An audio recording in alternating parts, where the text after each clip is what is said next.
That takes us to item 6, probably the most challenging item on our agenda today, which is Children's Takeover Day, because I think our jobs are on the line here. We're being threatened by a takeover by some people obviously clearly far more competent than the existing cabinet around this table. Just to put the scene on this, as part of a national programme, there was a Children's Takeover Day, which basically was allowing young people from across Buckinghamshire to come in, meet with and work with members of Cabinet and some of our senior officers over a day, and effectively live the role of being a county cabinet. So I have to say they've survived remarkably well looking at them. So this is incredible. So this is basically the opportunity for them, I think, to come in and play back to us some of the thoughts they had and some of their recommendations. So can I welcome them? Would you like to come up and join us?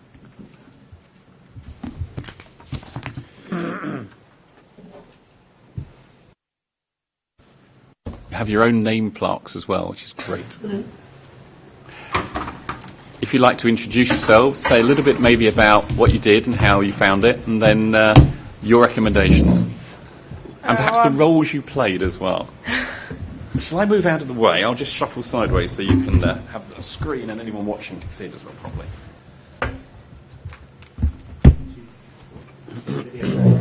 Yeah. I think I recognise that lady.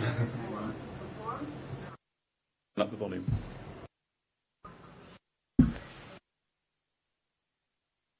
Yeah.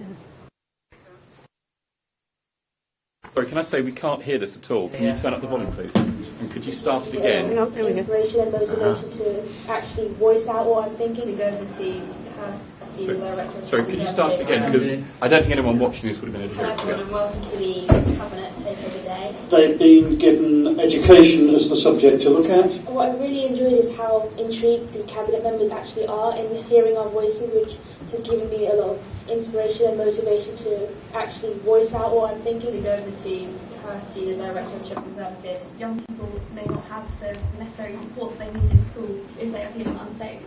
So that indicates that we may need to change our policy. We have to sort of think about sort of the decisions and the viewpoints you're putting across and sort of anticipate counter-arguments that may come up. People will be emotionally fit, physically fit, and basically get the best quality of life possible, which is unmeasurable by budget and money. What I've enjoyed about today is having my voice and my opinions heard. They're being labelled at school, they're not doing too well in sports because of their weight. I've been respected in many of the opinions that I've made, and they've all been valued, and I know that everything that's been said has been fair. It's very difficult for young children to tell their parents because they're afraid of letting them down. It's given me a real insight about what I might like to do when I'm older. I enjoyed learning about how it feels to be in the meetings and fight to get what your opinions and what you want to say heard. I think we need to broadcast the fact that children are in danger and that these sort of things are affecting children our age and that it is Educate children that actually having mental health problems isn't a weakness, it's in fact a strength. In primary school you only have one teacher or perhaps two at most, and you're in the same seat in the same classroom for most of the day, whereas in secondary school it's very difficult to get the connection with the different teachers. Thank you everyone for attending the Cabinet meeting. I think it's like very, very, very important and critical that the adults actually listen to our views because they can't really speak for us. I thought that it was a battle between the young people and the adults, but now I realise that we're actually in this together. I think they've learned something about chairmanship, about being part of a team and speaking up for what they believe in. Whoa. That's brilliant. Absolutely brilliant. I think it's taught the rest of us a thing or two actually about how to run a meeting. So. Over to you guys. How was it for you? It's quite enjoyable. It's quite fun to take part and see what different people's jobs in the cabinet are, and it's given me like a good indication of stuff that I might want to do when I'm older. Well, I think as the chair of the meeting, it was like good to hear everyone's opinions and what everyone wants to do about the points that we raised, and I think it was good to feed back to the adults about what we were talking about and how we feel about them. Yeah. I mean, we hear a lot about sort of younger people being disengaged from politics and things like that these days, and yet it's really good, I have to say, just to watch you in that cabinet meeting, really talking and engaging and voting and voicing opinions. Do you think this is something we should encourage more young people to do? Yeah, I think because lots of people don't actually understand what like the county do or any sort of council and how everyday life for everyone going to school or working as a teacher. Lots of children don't understand how what you do here and every day actually affects them and how they're treated or how their experiences of their whole life are. So it's definitely worth encouraging more people to try to do it. I think it gives us a real insight into like what you do and like the decisions you make to do with education and children and safeguarding. So it was good to like find out what we need to do to make it happen. I mean, something I'm always interested in when I talk to young people is, you know, when you tell them we have 140 services we provide across the county, and people go, wow, you know, we do so much stuff, and actually most people just don't understand that. You know, the country parks, and Mr. White was just talking about handing over one of the country parks in the Chilterns. Lots of stuff that's going on roads and pavements and signs and road safety and stuff like that. And it's just great to be able to get those sort of young people, quite frankly, understanding some of the things that we do and, unfortunately, some of the constraints under which we operate as well. So how can we do it better? What are your recommendations? Well, one of the outcomes and discussions that we had during our takeover day was what actions the council could do to help ensure that children and young people are kept from harm, but without requiring any other money. So we're talking a lot about the fact that PSHE was a very key thing or key aspect to help children feel more safe or understand more about different religions or whatever, to help them understand more about life. So we decided that teachers need more training in PSHE and schools need to be supported through making improvements and to identify to staff what to teach, and also that parent evenings should be encouraged to inform parents of a range of issues to make their children aware of who they can talk to and what might be able to happen. That's really good. What do members of Cabinet think? Thank you very much for that. Firstly, I'd like to thank you for your enthusiasm. I think you're doing great work.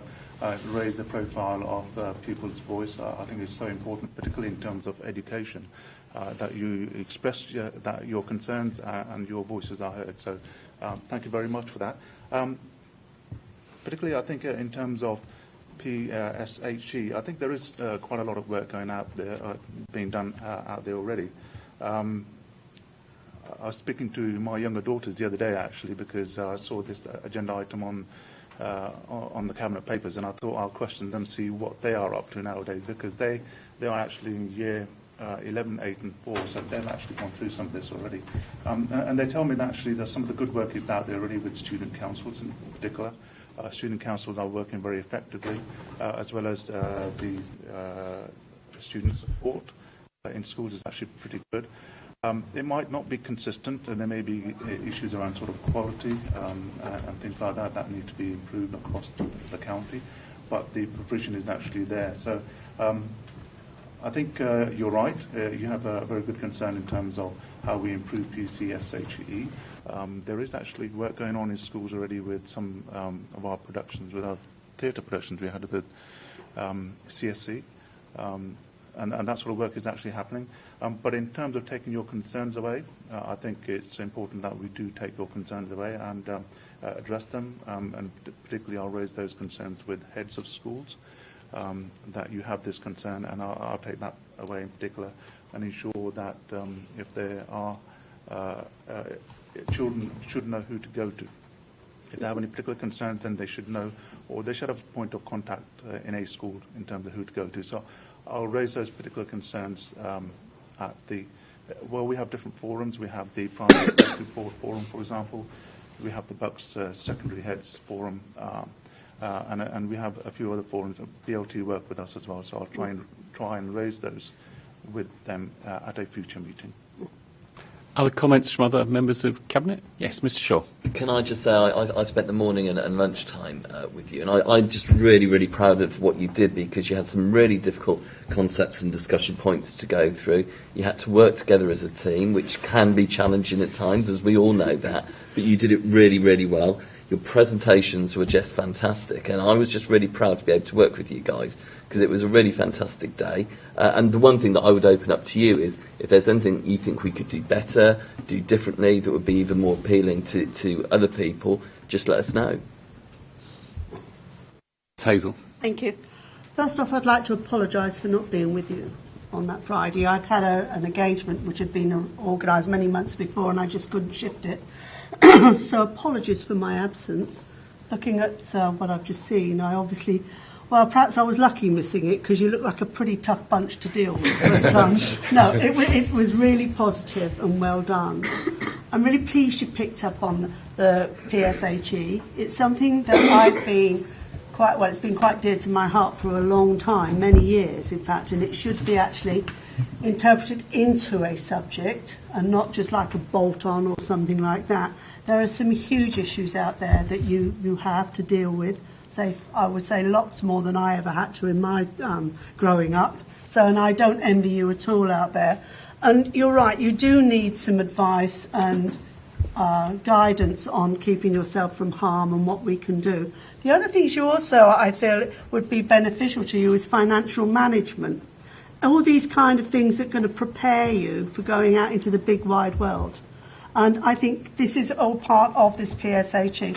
I'm really pleased to hear from Mr. Mohammed that work is going on that. And I think it's one thing we really do need to concentrate on. So well done for picking up on it, and well done for what you did, because I hear you gave one or two people a pretty hard time. So that way I'm glad I missed it, but I no, actually, seriously, I'm really sad, because I think it was obviously a very enjoyable morning, and I would like to have been there. I was hearing earlier that they were the leader and chief executive, by the way, Mr. Williams. So we have to watch our P's and Q's here, I have to tell you. So I mean, just on your first, on it, you've got three, but on your first recommendation, I think we're accepting that, and we're going to take it away and do some more work, and Mr. Mohammed's going to lead on that. I would say my era, I came very much because I'm an old fogey. I came from the era when kids were sort of seen and not heard, and we didn't have PHSE, did we? Era? You had to stand when the teachers came in the room and call them sir, and they all wore gowns. It's a very different era now, and I guess we have to sort of adjust to that. So there's a lot more risks out there than there were when I was your sort of age. So it's really important we listen to what your concerns are. So on that one, Mr. Hamid will take that away. Your second recommendation? The next one that we were discussing was, what action should the council and others take to help young people to learn in schools without requiring extra money?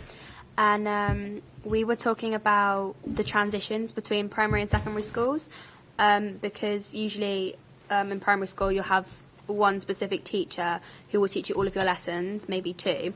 But when you move straight to secondary school, you have a lot of different teachers for different subjects. So it's quite hard for these students to, say, get attached to the teacher, and they don't feel as if they can go and talk to them or something. And there's also, when you are transitioning to a bigger workload, so we were talking about maybe giving them prep for the transition, maybe starting with year 5 instead of year 6. So it gives them more of a chance to get used to the workload that they're going to be given, and keep on track of all the work. Another thing that we've discussed was getting the students to have a greater involvement with their school. So we know that monthly the head teachers meet to talk about everything that goes on. We were talking about maybe having a few young people join in with those meetings, and talking to the head teachers about what they want to do for the schools, and reporting back to their school, maybe the school council, and saying what the head teachers are going to do to make our school better. It's fascinating. Again, comments, questions from Cabinet colleagues?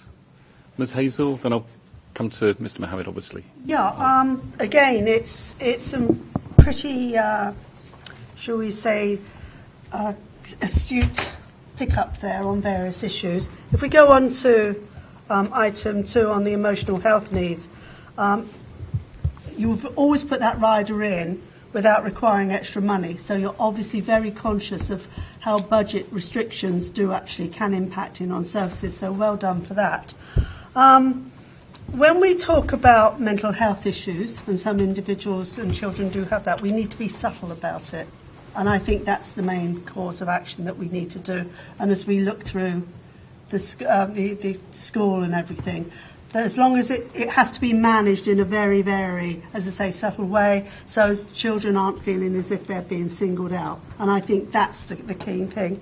Are we going on to the question 3 as well? In a second, yes. I think we're doing question 2, aren't we, at the moment? No, yeah. That's fine. And I was, sorry. Yep. No, and I was just saying it is a case of looking after those individuals and having some kind of empathy with the pupil group that goes on there. So you're quite right in what you're doing, and we do need to work with you, particularly, shall we say, you talk about transition.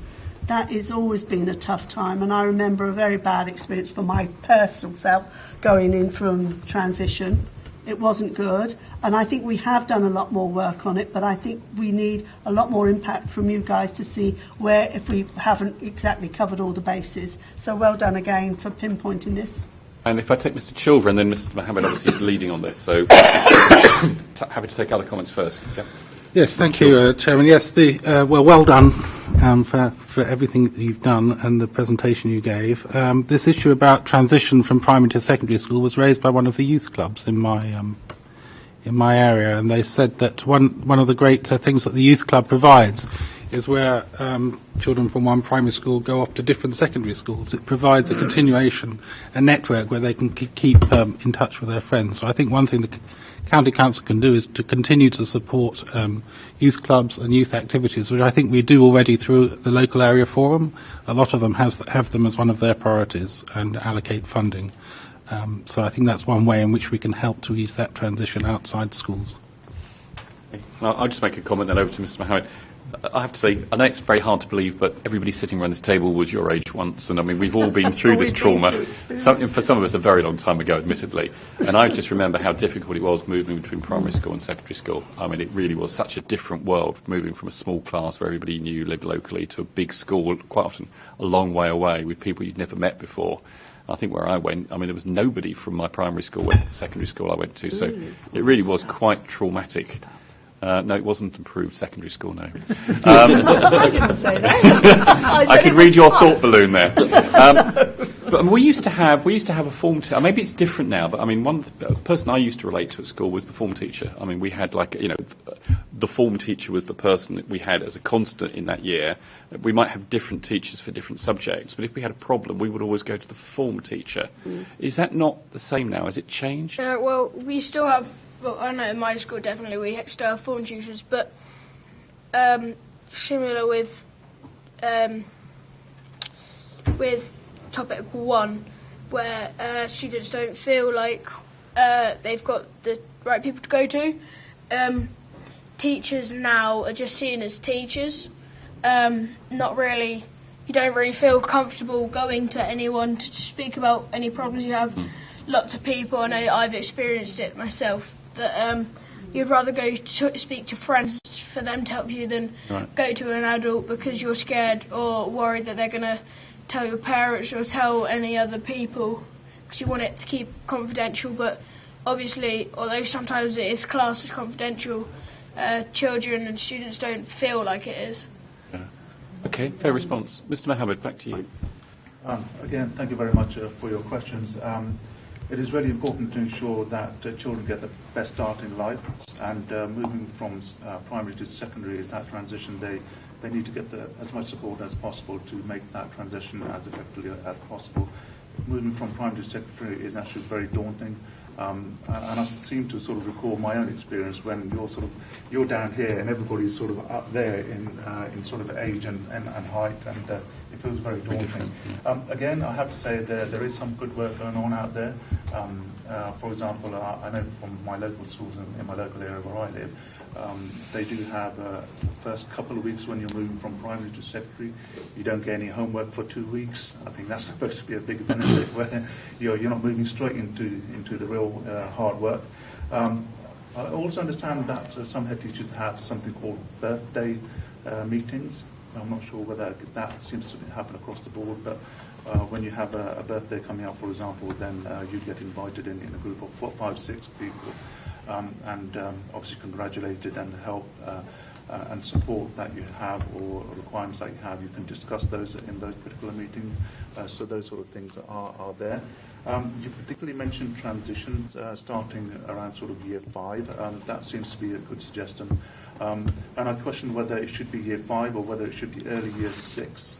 Do you have any particular views around that? Or well, because in early year 6, obviously, now I understand that it's changing a bit, but in early year 6, you've got the 11 plus, which determines what school you might be able to go to, grammar or public or whatever. But so people then would, although they'll still be thinking about the transition, they'll be focusing more if they choose to take it, the 11 plus, and then it would be easier to start thinking about the transition into school earlier before that. So, because I understand that you're able to choose if you want to take the 11 plus in some schools now, but so if they're focusing on both at the same time, it will come just as if they've gone straight into year 7, the secondary school, with a load of work where they've got revision if they choose to do it, or they've got thinking about the transition and losing friends, trying to make more friends. So it's kind of building up on that, but we'd rather that gets separated into a longer time period. Okay. Again, that's something that I will take away, and it's something that I will discuss with school heads. That if we can bring that in a little bit earlier, that would help youngsters in particular. I just thought I'd add, I know in some schools, in primary schools, they link up with secondary schools to do some sort of maths projects or other types of projects, and that means children go into secondary schools and see the environment and learn with older students, and that sort of helps them a little bit as well. But I'm not sure how widely those happen. That's again, it's a suggestion out there. But coming back to your point, it's in terms of transition, is something I will take away, and again raised with heads of schools. Thank you for that. And you have a third item as well, and a third recommendation. Just to apologise that we've mixed 2 and 3 up. So. Yeah, I was aware we strayed between the two, but yeah, just to give you your chance to just again highlight 3, and then maybe we've covered some of those topics already. But so our last one is what action should the council and others take to support children and young people who have emotional or mental health needs without requiring extra money. So we discussed about the need to start primary schools. To remove labels such as large, skinny, stupid, or stuff like that, or sort of bullying labels. So one of the things that we've decided is that schools should be encouraged and supported to help set up forums and teachers in those forums alongside the students to discuss around emotional needs. Whether the students in those forums have them or not, it's good that they'll then be having that education about those, and then if they have a friend who's got those emotional needs, then they will also be able to help them. That's a very good point. I know, how scarring it can be when you get called names at school. It really can be a bit of a downer. I can remember being called various names. I was very plump, I have to say, in my first and second. Well, what you would call years 7 and 8 now. What we used to call first and second form. So I won't tell you what I was called, but it was quite scarring at the time. You still bear the scars. I do. I'm emotionally scarred for life as a result of that, actually. But no, it's very difficult, and it's a different world now. So again, comments from members of Cabinet? I think we've all been there, actually. I mean, I just go back to what I said previously. What was your nickname at school? No, mine. No, that was a joke. No. There were so many Lindas in the class that we were all called by either surnames or something like that. But that was by mutual agreement. But there are nicknames out there that you don't agree to, and they are very painful at times. And you're absolutely right. What is the distressing thing about this is, and listening to you talk, is not actually having that one trusted adult within a school that you feel you can go and talk to. And I think, with your form teachers, they're probably all very supportive, but you see so little of them, isn't it? It's really like registration, and then woof, you're out the door, and then it's subject after subject, and I think that's some of the problem. And we do need to look at our structure within the schools to actually make sure that is what I would like to think happens, is that if you do have some issues, and that you can go to the deputy head or the head teacher without having to, say, justify to anybody else why you want to see them. And if that doesn't happen, I think it's something that we do need to look at as to how you can actually discuss various things. But again, if it's somebody you don't really want to go to an adult with, it's maybe you start looking at a buddy system within the school, especially with the older pupils. So maybe you can buddy up. I don't know. That's a really good idea, actually. The idea of having maybe what we used to call a sixth form, years 12 and 13 now, exactly. To actually buddy with. Yeah. Because if you're in the years 7 and 8, you feel very small compared with a year 12 or 13. Yes. And actually having somebody to talk to actually would be a great buddy idea. systems do work. They're difficult to set up, and you've got to get that kind of feel for that individual. But I think it's something that is not impossible to do. Because I would never have gone to a head or deputy head, I have to say, in my area. I mean, they were like gods on a, dais. I think it depends on the issue, but you're perfectly right. I mean, there's some teachers I thought I wouldn't talk to for 1,000 years. There are others that and are you quite still nice. haven't. No, exactly. But no, it's one of those things that we do need to look at, and it's a little bit like the transitions. Is going to the school before you actually join and moving around a bit, maybe having a day in there just to it's all these things that try and ease the pain of it. Yeah. One thing I would say though, I don't know how popular you're going to be in say changing the workload and maybe bringing the workload from the primary and building it up before you go into the secondary. I don't know how popular you guys are going to be on that, but it isn't a bad idea, I can assure you. But you're right, your world changes, doesn't it? You walk into... Massive change. It's like going through a curtain and coming out the other side into a totally different world. And it's that world that we've got to look in to make it easier for you guys. And what you've done is you've given us some insight, and we need to continue and expand on that. Mr. Mohammed. Thank you very much. Not too much to say on this one. Again, really support the fact that children need to be supported in terms of emotional health and well-being to perform well academically, and that needs to be there. So anything to assist that in terms of setting up some sort of tutor system or whatever, more than happy to take that away and see what can be done about it. So there's our response to your 3 topics. Any feedback for us straight away, or...?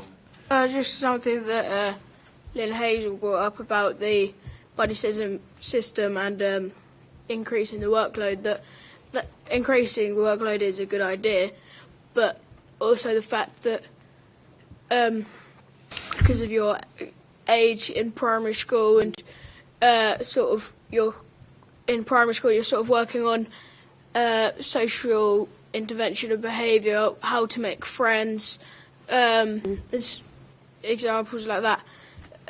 So that's a good idea, but I think children at that age should focus more on making friends and what's right from wrong. And on the buddy system, lots of schools do that, but the fact is that in order to set them up, like I know in my school, they only set them up if someone's got emotional needs and they're getting bullied severely. So, and they also, if they want to have a buddy from sixth form, year 13, 12, then they have to explain why they want it. Yeah. And that's, again, part of the issue. Can I respond to that? Just very quickly, because... I do appreciate that, and that's not really the object of the exercise, is it? It's something that I think it should be cascaded through the sixth form and say, if you want to do this.